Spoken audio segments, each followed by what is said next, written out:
Hello, it's Braden here, and today I will be talking about restorative justice, which is the cheaper, the easier, and the more effective process on how we handle criminal behavior within the American criminal justice system. So let's talk about it. So, what is restorative justice?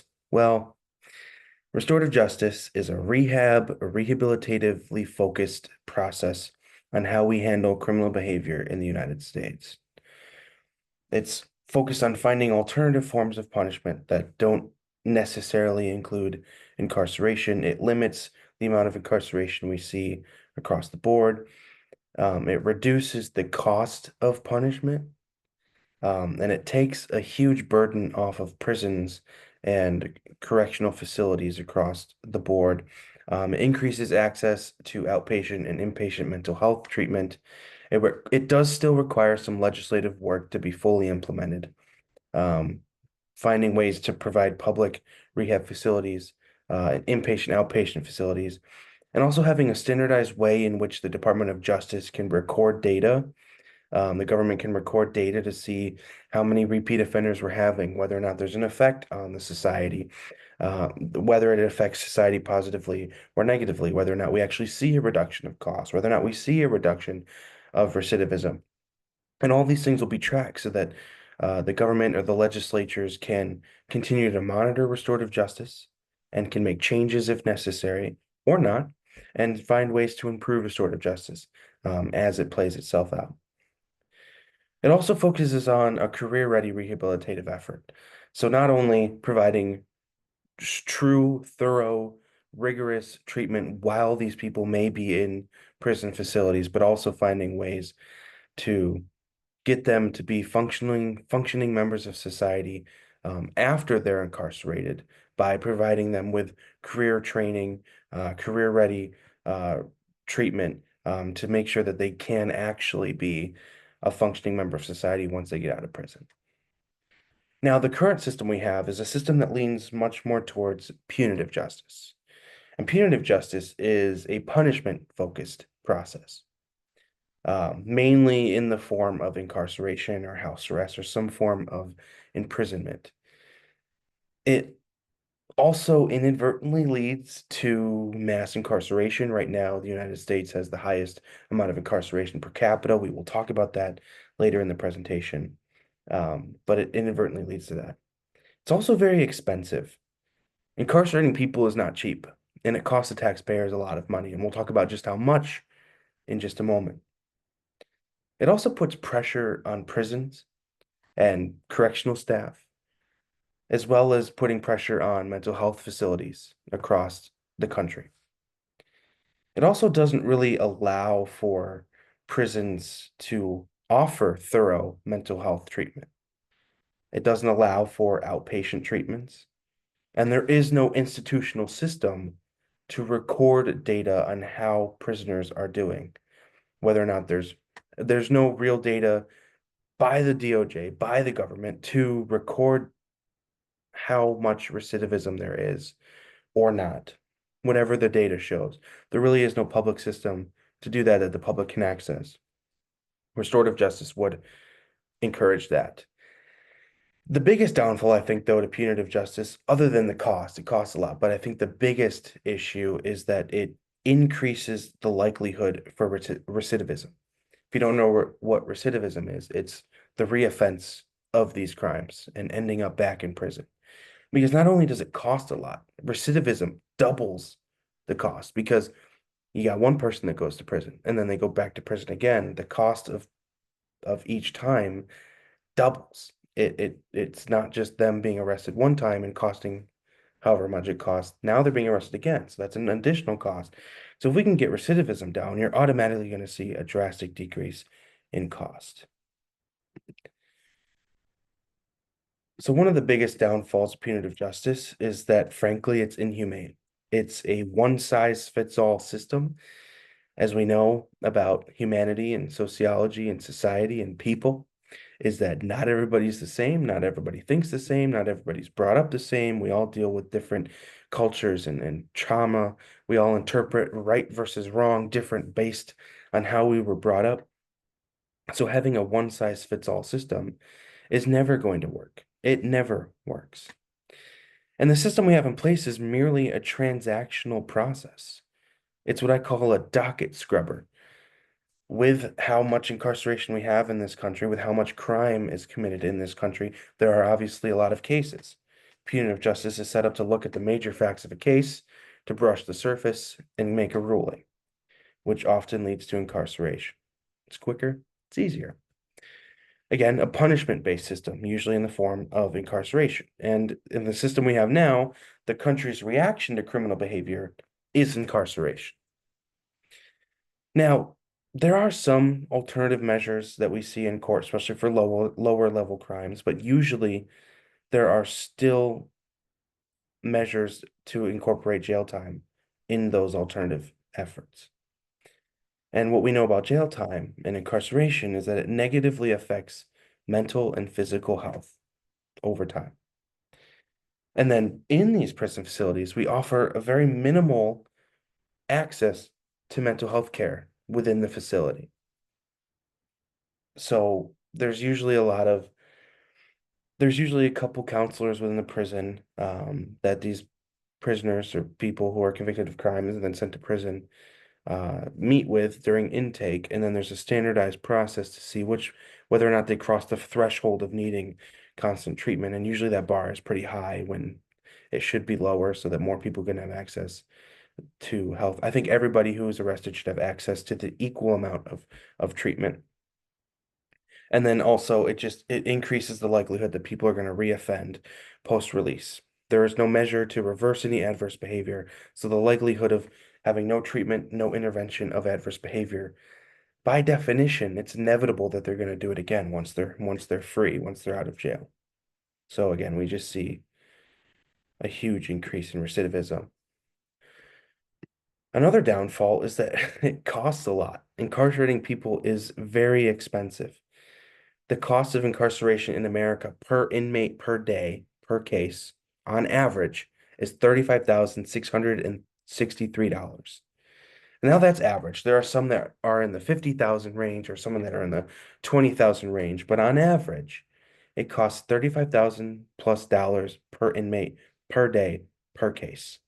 And you got to imagine there's multiple cases per day. So times that by however many cases there are.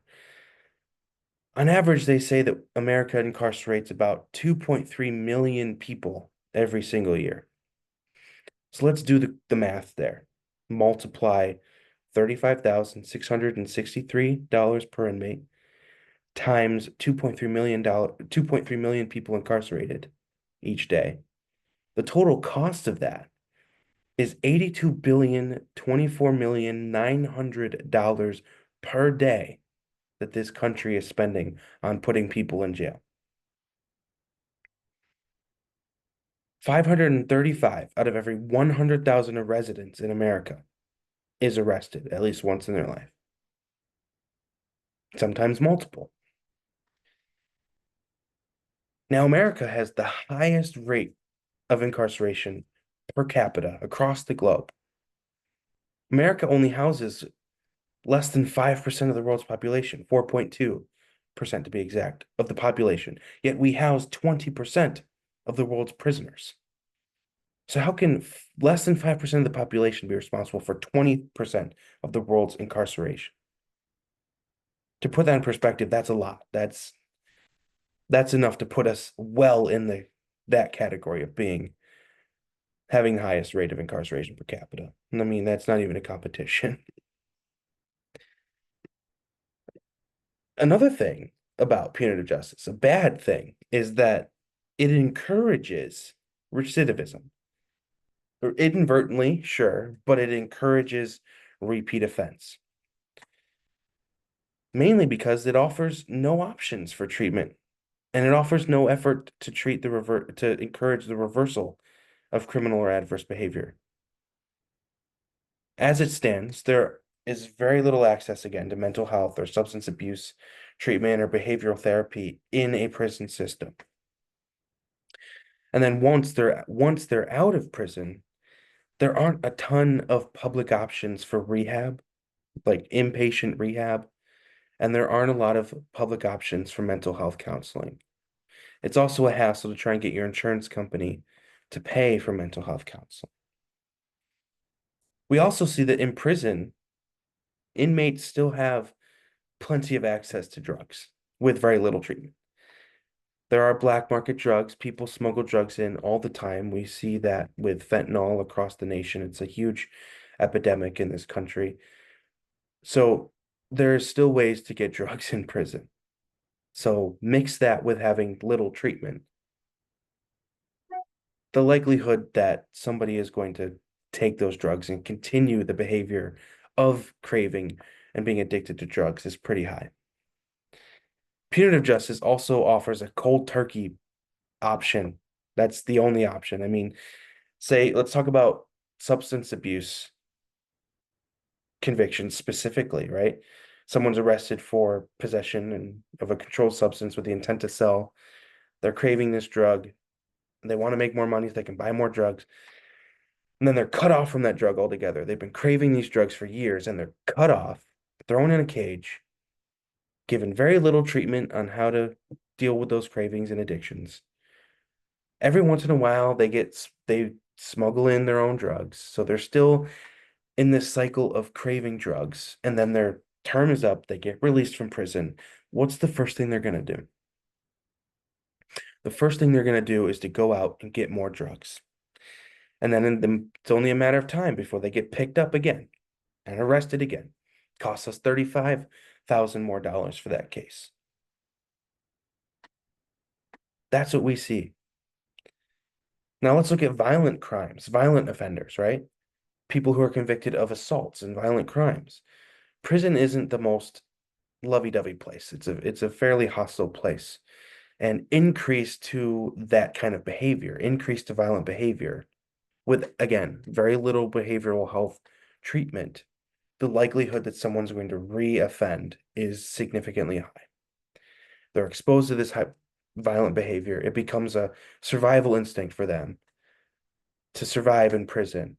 And then they get released from prison, and that behavior follows them. And again, it's the inevitable that they're going to get arrested again, they're going to re-offend, and it's going to cost us another $35,000 on average per inmate, per day, per case.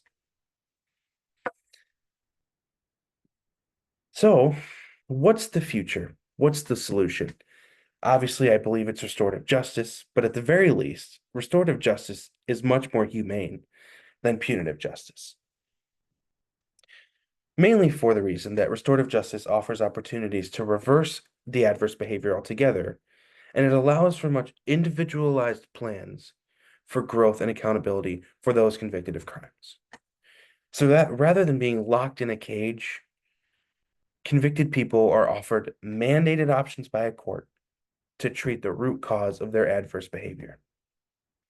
This maintains accountability by having supervised treatment that helps them prevent recurrent behavior.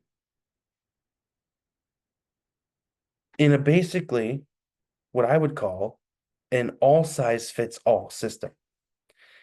It's an individualized system to cater to the specific needs of the specific person, the specific facts of the specific case, and utilizing the DOJ as a way to uphold integrity. So it's not just a docket scrubber. We're taking time to look at individual cases and assessing through experts on how to handle their case, their situation based on their context, their individualized context. And with a restorative justice system, incarceration would be an absolute last resort. Obviously, there are some cases where incarceration is important, is necessary, but using it as a last resort will not only save cost, it'll decrease recidivism across the board. It also costs less. Restorative justice is a much more cost-effective process.